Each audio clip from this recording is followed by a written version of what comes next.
repassant les souvenirs de ce voyage, je me demande si tout ça, c'est pas un rêve. Ça a été tellement exceptionnel cette fois-ci. Ouais, tout ce qu'on a vu, quoi. Le beau temps qu'on a eu là-bas, la tempête pour arriver, les 15 jours avec Florence. Incroyable.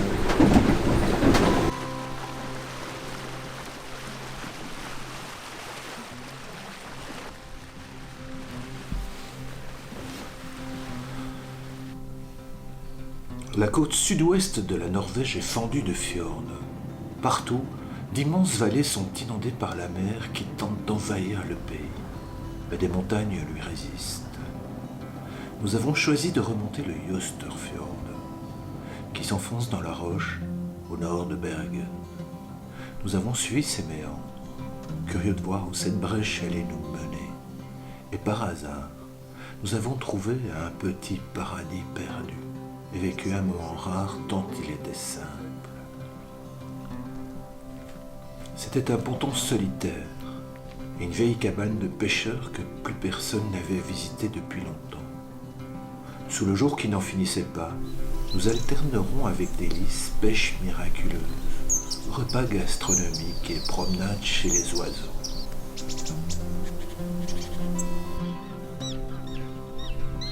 Le long de cette côte, on peut passer en une journée de navigation d'un fjord encaissé à de belles îles de mer. Îles de mer parce que situées en première ligne face à l'Atlantique Nord. Nous quittons Notnes pour suivre un jeu de pistes dont les indices sont des balises et des phares.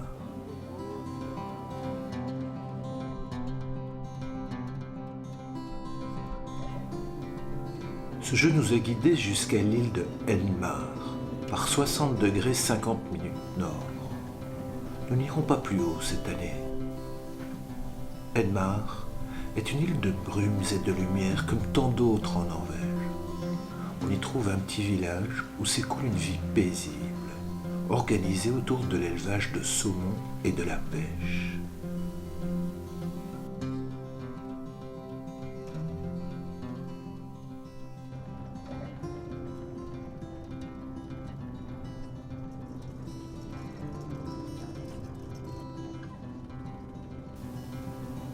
Nous nous sommes faufilés jusqu'à l'île d'Alvoy pour laisser souffler le vent. Par hasard, encore une fois, nous trouverons un autre ponton. Il était idéal au point d'être envahi de moules. Le lendemain, nous traverserons les bois de sapins d'Alvoy jusqu'à sa côte ouest. Il n'y avait personne sur les sentiers. Nous respirions à fond. L'air était puissant, oxygéné et parfumé de fragrances rappelant la tour Belliode. Nous accumulions à chaque pas des souvenirs, parce que, 24 heures plus tard, Florence allait s'envoler vers Bruxelles.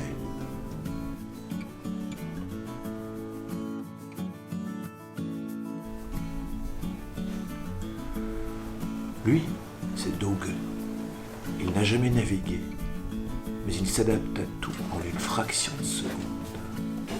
Avec Mathilde, ils ont embarqué à Eyestad et m'accompagnent jusqu'à Stavanger. Nous passerons par Kvalvag pour déboucher un pascoque récalcitrant.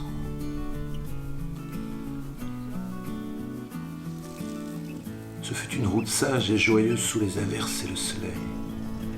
On a flâné jusqu'à la nuit, navigué du grand soir au petit matin en remontant le Hardangersund.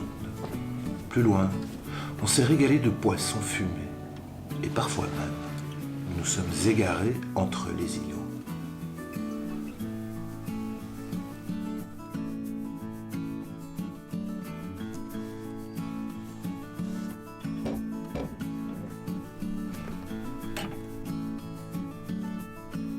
Voilà le poisson fumé.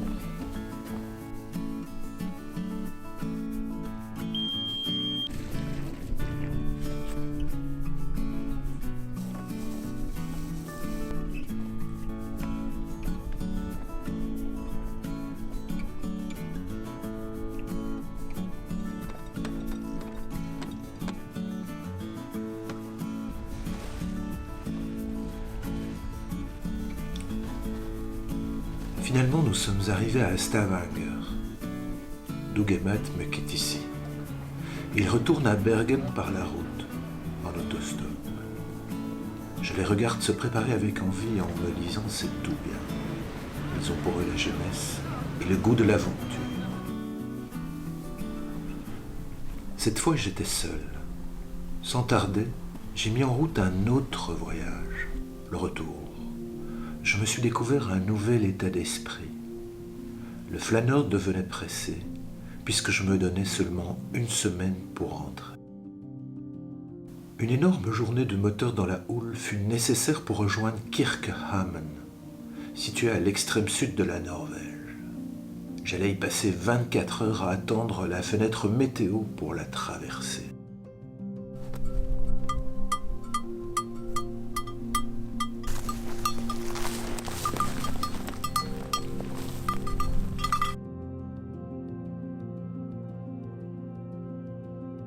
J'avais envie de voir d'en haut la route qu'il me restait encore à faire. La vue était splendide et j'avais le vertige devant tant d'espace. Je me suis alors rendu compte qu'il me faudrait des jours et des nuits pour parcourir les 500 et des 1000 qui me séparent de Nieuport. L'horizon, ici, donnait une dimension au temps.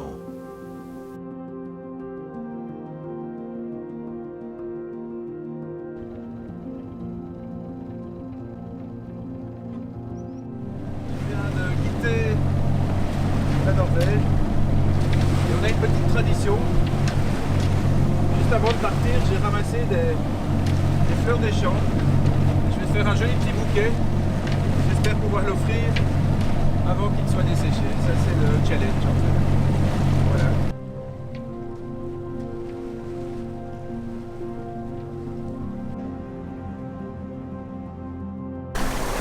Et voilà la fin de la première journée de mer.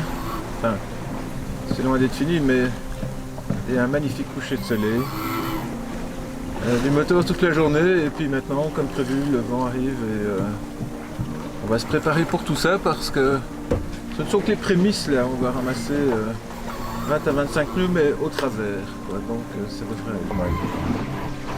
Alors, il nous reste 239 000 pour Vlieland. Et j'attends d'un moment à l'autre à ce que le vent forcisse un petit peu d'après la météo.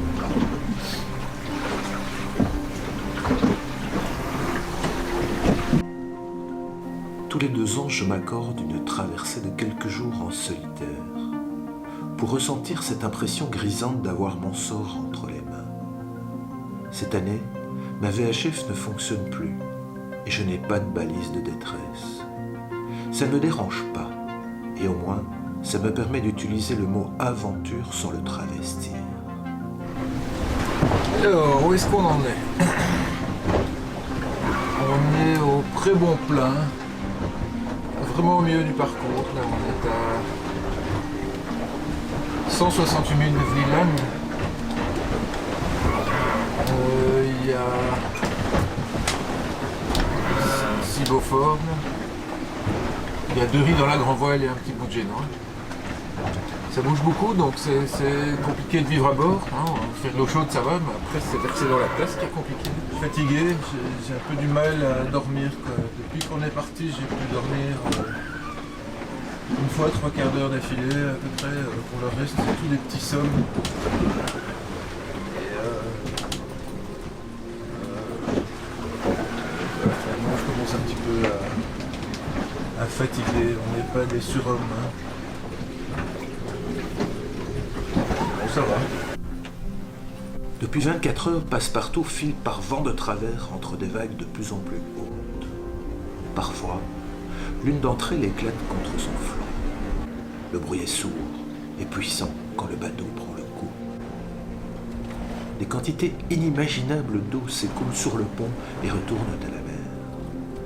Je fais route vers Vlieland et la mer devient grosse, pour moi en tout cas.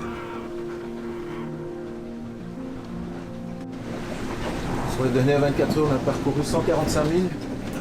Bravo Passepartout. C'est magnifique. Et Et on est à 55 000 de Villane, donc on avance bien. Quoi. Faut tenir, hein, c'est toujours la même chose dans le mauvais temps.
La mer était trop forte hier soir.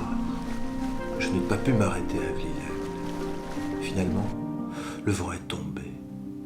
La lumière est blafarde, filtrée par le plafond de nuages.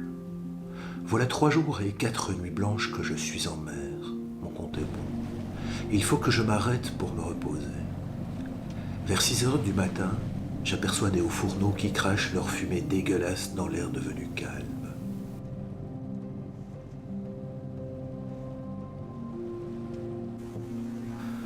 Après 24 heures de repos, je me suis enfoui de la marina de Heimøen. Et d'une seule étape, j'ai rejoint la place 35 du ponton K, le point de départ de ce sillage. Heureusement, Florence m'y attendait. La boucle était bouclée. Je vais naviguer de Nieuport à Nieuport pour partager des souvenirs et aller chercher des fleurs en Norvège. Fin du rêve.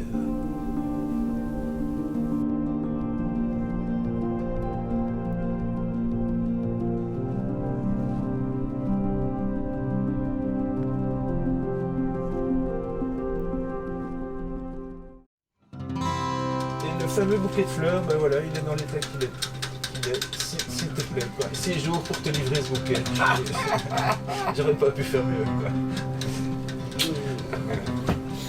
Magnifique, extraordinaire, et plus tôt que prévu.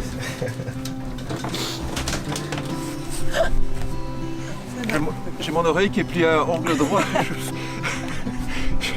Je fais comment?